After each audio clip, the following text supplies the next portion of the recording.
Hallelujah, praise the lord. దేవునికి స్తోత్రం. బాగున్నారా? మరొకసారి దేవుడిచ్చిన అవకాశాన్ని బట్టి దేవునికి వందనాలు చెల్లిస్తున్నాను. మరి దేవుని వాక్యం ఏంటంటే సిద్ధంగా ఉన్నారా?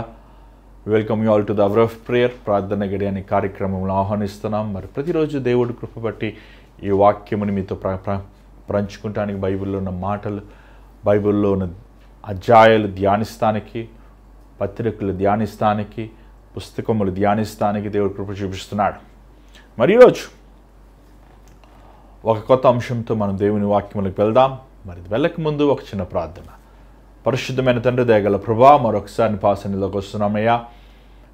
నన్ను ఇసులు చాటు మరుగుపరిచినైనా నీ మాట నా నోట్లో ఉంచు. ఈ సమయాన్ని ఆశీర్వదించు. ప్రతి అపవాది పెట్టే పోరాటములను జయించే కావాల్సిన కృపను మాకు దయచేయమని యేసు నామములో అడుగుచున్నాం తండ్రి, ఆమేన్.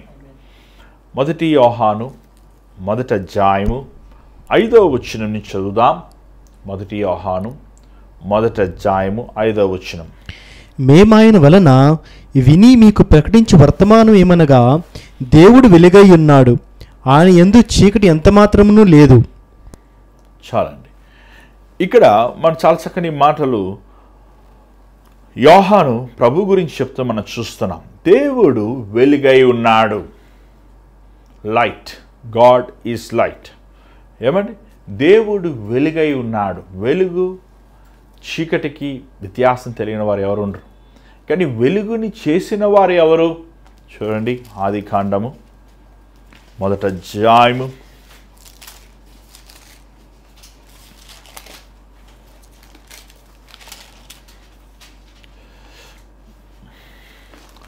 2వ వచనం చదవండి.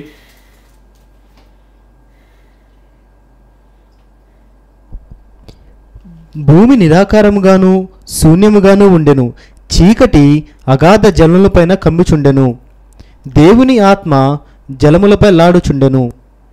దేవుడు వెలుగు కమ్మని పలుకగా వెలుగు కలిగెను. ఇక్కడ మనం చూసినట్లయితే చీకటి అయిన భూమిలో వెలుగును సృష్టించింది దేవుడే. ఏమండి? అదే మనం చూస్తున్నాము. సూర్యుడు ఎన్ని సంవత్సరాలుగా ప్రకాశిస్తున్నాడు. ఎప్పటికీ చీకటి అవ్వలేదు కదా. ప్రతిరోజు సూర్యుడు ఉదయిస్తూ మనం చూస్తున్నాం. కానీ ఇక్కడ దేవుడు వెలుగై ఉన్నాడు. ఆ మాట మనం చూసినప్పుడు దయచేసి చూడండి. 5వ అధ్యాయము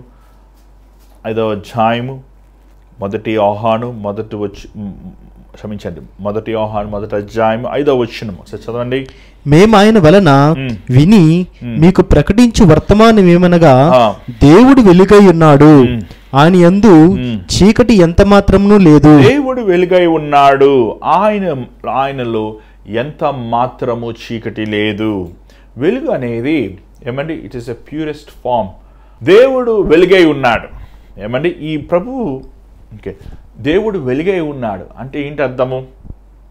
ఆయన పవిత్రుడు, ఆయన సంపూర్ణుడు. అంత మాత్రం కాదు, ఆయన దైవికమైన వెలుగు. ప్రభు ఆయనలో కల్మషము లేనివాడు, పరిశుద్ధమైన దేవుడు. అంత మాత్రము కాదు. ఏమండి? మనం చూసినట్లయితే ఈ సూర్యుడు ఉన్న వెలుగులో ఎన్నో ఒక నల్ల మచ్చలు కనబడుతున్నాయని ఈరోజు సైంటిస్టులు ఎంతోమంది మనకు చెప్తున్నారు. కానీ దేవునిలో ఉన్న వెలుగు పవిత్రమైనది. అది ఏమండి? అది ఒక పర్ఫెక్ట్ ప్యూరిటీ అని చెప్పచ్చు. కల్మషము లేని పవిత్రత. దేవునిలో చీకటి ఉండదు. దేవుని రాజ్యములో చీకటి ఉండదు. అంటే ఏమండి? రాత్రి ఉండదు. దేవుడే పరలోకానికి వెలుగై ఉన్నాడు. ఇదే మాటలు ఏమండి యోహాను సువార్తలో మనం రాయబడుతూ మనం చూస్తున్నాం. ఒకసారి చూడండి. యేసు ప్రభువే ఈ మాటలు చెప్తున్నాడు. యోహాను సువార్త 8వ అధ్యాయము 12వ వచనం ఒకసారి చూడండి. యోహాను సువార్త 8వ అధ్యాయము 12వ వచనం. మరలా యేసు, నేను లోకమునకు వెలుగును, నన్ను వెంబడించువాడు చీకటిలో నడవక జీవపు వెలుగు కలిగి ఇండునని వారితో చెప్పాను. ఇక్కడ మనం చూసినట్లయితే నేను లోకముకి వెలుగై ఉన్నాను. యేసు ప్రభు ఏమండి? ఆయనలో ఉన్న వెలుగు, పరిశుద్ధత, పవిత్రత, యథార్థత, సత్యము. ఆయన ఏమండి? దేవుని స్వరూపం కలిగినప్పటికీ మానవదారిగా ఆయన జన్మించినప్పుడు ఆయన వెలుగుని కోల్పోలేదు. చాలాసార్లు మనము ఏమంటే కొన్ని యేసుప్రభు గురించి బొమ్మలు వేస్తున్నప్పుడు ప్రభు చుట్టూ ఏమంటే గుండ్రముగా ఒక వెలుగులాగా వేస్తుంటారు. మీరు ఎప్పుడు చూసారా? నేను చిన్నప్పుడు చూసేవాడిని, నాకు అర్థం కాదు ఎందుకు వారు అలా వేశారని. కానీ ఇప్పుడు పెద్దవాడయ్యాక అర్థమైంది నాకు. ఎందుకంటే అది ప్రభువులో ఉన్న ఒక విశేషత. ఆయన లోకానికి వెలుగై ఉన్నాడు. ఆయన ఉన్న చోటన చీకటి ఉండదు. ఆయన పవిత్రుడు, ఆయన వెలుగు సంబంధి అని చెప్తూ 6వ వచనం చూడండి. 1 యోహాను 1వ అధ్యాయం 6వ వచనం. ఆయనతో కూడా సహవాసం చేయగలవారమని చెప్పుకొని చీకటిలో నడిచిన ఎడల మనం అబద్ధమాడుచు సత్యమును జరిగింపకుందుము.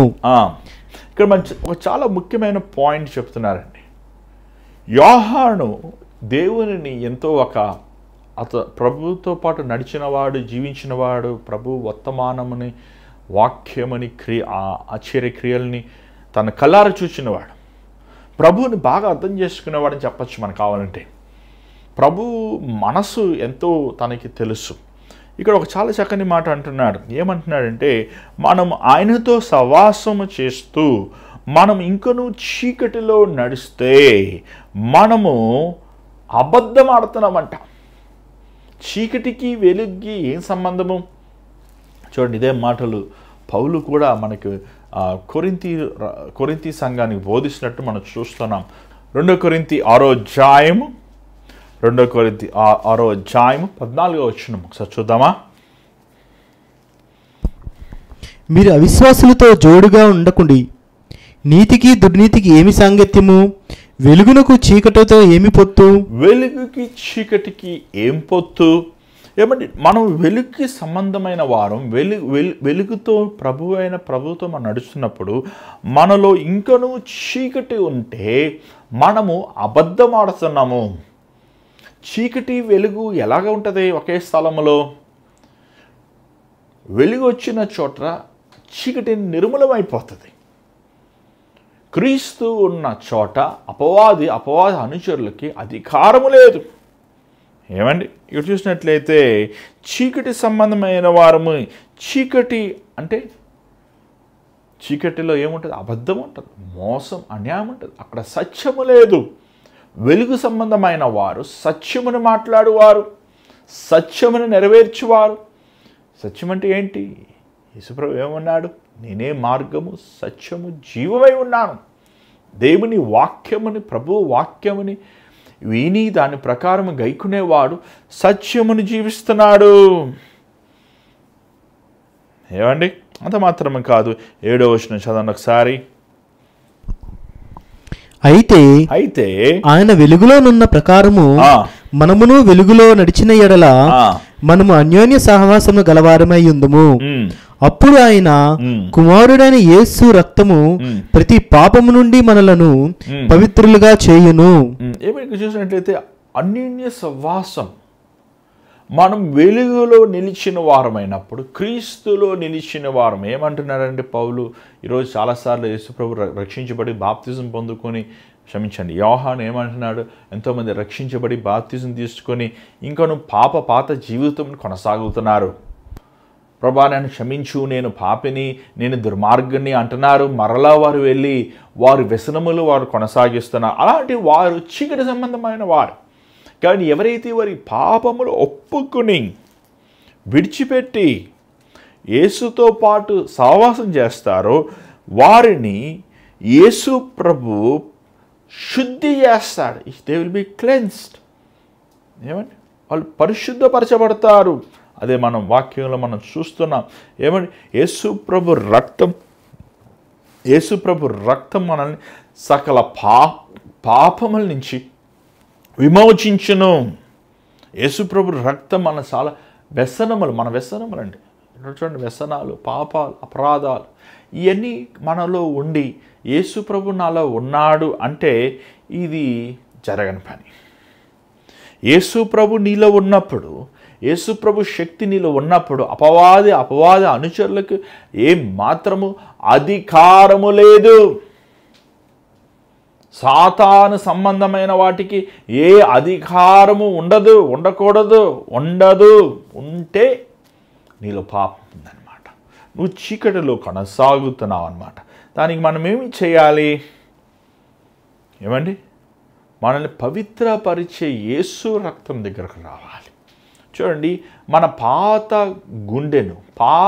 గుండెను తీసేయాలి. మన స్వభావం మార్చాలి. స్వభావం మారకుండా నీ వేషభాషను మారటం వల్ల ఏం ప్రయోజనం? హృదయములో ఉన్న కుయుక్తి, హృదయములో ఉన్న తంత్రము, హృదయములో ఉన్న అపవిత్రత, హృదయములో ఉన్న సాతాను క్రియలతో నింపబడి పైరూపమైన వస్త్రధారణ, పైరూపమైన అలంకరణ, పైరూపమైన మాటలు అవి మారటం వల్ల ఏం ప్రయోజనం? ఈరోజు చాలామంది భక్తి అనే అంగి వేసుకుంటున్నారండి. ఈ భక్తి అనే అంగి వేసుకుని వారు అనుకుంటున్నారు అందరినీ మోసం చేస్తున్నానని. కానీ మిమ్మల్ని మీరే మోసపోతున్నారు. మీకు వెలుగుకి ఎలాంటి విధమైన సంబంధం లేని వారుగా ఉన్నారు. క్రీస్తుకు మీకు సంబంధం లేని వారుగా ఉన్నారు. కానీ దీని నుంచి మీరు విడుదల పొందాలంటే, మీ స్వభావాన్ని మీరు మార్చుకోవాలంటే, చూడండి అక్కడ రాయబడి ఉంది 8వ వచనం చూడండి. మనము పాపము లేని వారమని చెప్పుకొని ఎడల మనమే మోసపుచ్చుకుందుము, మరియు మనలో సత్యం ఉండదు. మన పాపములను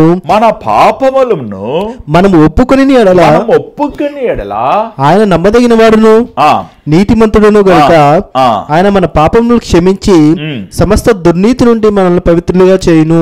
చాలా చాలా చాలా చాలా ద ఇంపార్టెంట్ వర్డ్ కన్ఫెస్. ఒప్పుకోవాలి. ఎలా ఒప్పుకోవాలి? ఎలా మనం ఒప్పుకోవాలి? చూడండి, లూకా సువార్తలో ఒక వ్యక్తి తన పాపంను ఒప్పుకుంటున్నాడు. ఎలా ఒప్పుకుంటున్నాడో మనం చూద్దామా? లూకా సువార్త 18వ అధ్యాయము 10వ వచనం నుంచి 14వ వచనం చదవండి. ప్రార్థన చేయుటకు 2 మనుషులు దేవాలయమునకు వెళ్ళిరి.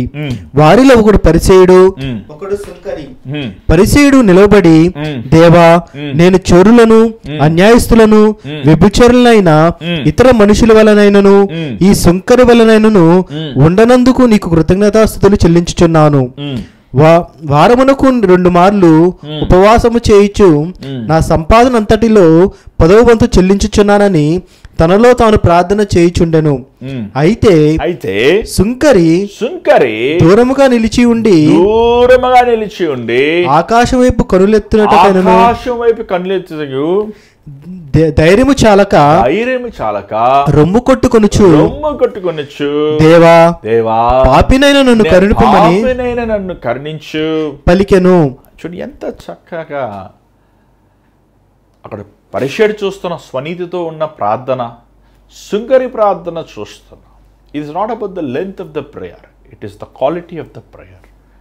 ఏమండి, పొడగాటి ప్రార్థనలు పదములతో భాషలతో చక్కగా మాట్లాడుతుంటారు, ప్రార్థిస్తుంటారు. కానీ ప్రార్థన సారం ఏంటి? ఎలాంటి హృదయముతో నువ్వు ప్రార్థిస్తున్నావు? సుంకరి తన పాపమును ఒప్పుకుంటున్నాడు, దేవుడికి కృప చూపించాడు. ఈరోజు మనం శుద్ధి చేయబడాలి. ఇవన్నీ చాలాసార్లు ఈ శుద్ధి చేయబడతామంటే అర్థమే కాని వారుగా ఉన్నారు. ఏమండి, పేతురు అంటాడు చూడండి, యోహాను సువార్తలో ఒకసారి చూడండి, ప్రభుతో ఈ మాట పేతురు అంటే మనం చూస్తున్నాం. యోహాను సువార్త ప్రభు పాదములు కడుగుతున్నప్పుడు, శిష్యులు పాదములు కడుగుతున్నప్పుడు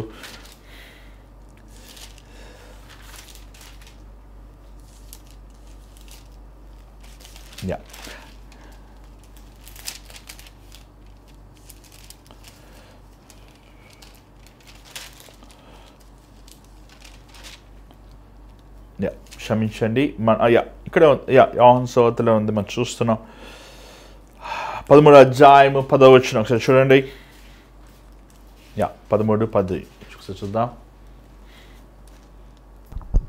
యేసు అతని చూచి, స్నానము చేసిన వాడు పాదములు తప్ప మరి ఏమీ కడుగునక్కరలేదు, అతడు కేవలము పవిత్రుడాయను. చూడండి, ఇక్కడ చూసాడు, మనం కడగబడ్డాం, యేసుప్రభు రక్తంతో మనం కడగబడ్డాం, పరిశుద్ధపరచబడ్డాం, దేవుని నీతిలో యథార్థతలో మనము నడుస్తున్నాము. కానీ మన మురికి ఏమండి, కాకి మన తల మీద నుంచి వెళ్ళకుండా మనం ఆపలేము, కానీ అదే కాకి మన తల మీద నిలబడి గూడు పెడతాం, మనం ఆపగలం. ఏమండి, అలాగా ఈ లోకంలో మనం వెళ్తున్నప్పుడు చాలాసార్లు కల్మషం అంటుకుంటుంది మనలో, మన నేత్రముల ద్వారంగా, మన చెవుల ద్వారంగా, మన ఆలోచనల ద్వారంగా. అపవాది అనేక సార్లు పాపం అనే ఏమంటే గింజలు మనలో వేస్తుంటాడు. కానీ మనం ఏం చెయ్యాలి? ఎలాగైతే ఆ రోజు యేసుప్రభు పేతురు పాదములు కడుగుతున్నాడు, పేతురు ఏమన్నా, అయ్యా పాదాలేంటయ్యా, నా దేహం అంతా కడుగంటే, ప్రభు అని ఆల్రెడీ స్నానం చేస్తున్నాడు, పాదాలు సరిపోద్దయ్యా అంటే, నువ్వు రక్షించబడినవాడు, మారు మనసు పొందినవాడు, నువ్వు శుద్ధి చేసుకోవాల్సినది నీ హృదయము. మనం ప్రతిసారి ప్రభు వల్ల తీసుకుంటున్నప్పుడు, ప్రతిసారి దేవుని సన్నిధిలోకి వెళ్తున్నప్పుడు, ప్రతిసారి మన కళ్ళు మూసుకొని ప్రార్థిస్తున్నప్పుడు, మనలో మచ్చ అయిన పాపములు ఉన్నాయా, మనలో చిన్నవైన దుర్మార్గతనం ఉందా అని మనము పరీక్షించుకోవాలి, పరిశోధించుకోవాలి. సాతాను అనుచరులకి, అపవాది క్రియలకి మనము ఎక్కడైనా చోటు ఇచ్చామా అని మనల్ని పరీక్షించుకోవాలి. ఇంకోటి, సాతాను గాడికి మన మీద ఎప్పుడు అధికారం ఉంటుందంటే, మనం ఏ పాపం అయితే ఒప్పుకోమో, ఎందుకంటే పాపము అపవాది సంబంధమైనది. నువ్వు ఒక వ్యక్తితో గొడవ పెట్టుకున్నా, ఒక వ్యక్తి మీద ద్వేషం పెట్టుకున్నా, లేకపోతే నువ్వు ఇతరులు అన్యాయం చేసినా, మోసం చేసినా, దేవుని కానిది పాపం, దేవుని దగ్గర నుంచి రాలేదు అది పాపం. ఈ పాపం అపవాదం అది నీ హృదయంలో ఉన్నప్పుడు సాతానుగాడు నీ మీద సంపూర్ణ అధికారం ఉంటుంది, నీ దేహం మీద, నీ ఆత్మ మీద, నీ ప్రాణం మీద. అది ఒప్పుకున్నప్పుడు నువ్వు విడుదల పొందుతావు. చూడండి, అదే మాట మనం చూస్తున్నాం 9వ వచనం, మన ఆ పాపములు మనం ఒప్పుకునేట్లా ఆయన నమ్మదగిన వాడు, మన పాపముల నుంచి మనల్ని పవిత్రపరచగలిగిన వాడు, శుద్ధి చేయగలిగిన వాడు. నువ్వు ఒప్పుకోకుండా నీ హృదయంలో పెట్టుకుంటే నువ్వు అపవిత్రుడివే, నువ్వు దేవుని దృష్టిలో దుర్మార్గుడివే. కానీ నువ్వు ఎప్పుడైతే దాన్ని ఒప్పుకుంటావో, ఎప్పుడైతే దాన్ని విడిచిపెడతావో, ఎప్పుడైతే దేవుని సన్నిధిలో ప్రభా నాకు కృప చూపించు. చూడండి, ఎవరు తన పాపంని శుద్ధి చేసుకోలేరు. ఏ మనుష్యుడు ఒక వ్యక్తి పాపం తీయలేడు. ఎవరికి వారు వారు వ్యసనముల నుంచి విడుదల పొందలేరు. అందుకే మనం యేసు దగ్గరకు రావాలి, మన స్థితిని ఒప్పుకోవాలండి. ఆ దయ్యములు పట్టిన వాడు